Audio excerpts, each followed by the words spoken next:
হাসরের ময়দানে কত কাতার মানুষ হবে গো।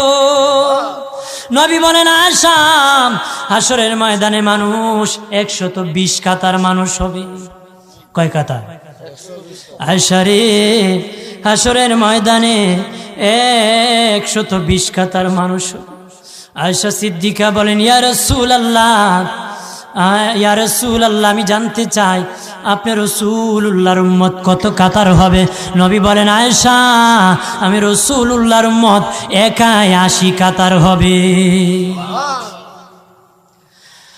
আয়েশা বললেন ইয়া রাসূলুল্লাহ, দিনের নবীজি 80 কাতার দিয়ে আপনার উম্মত হবে, আপনার উম্মতকে কেমনে আপনি চিনবেন?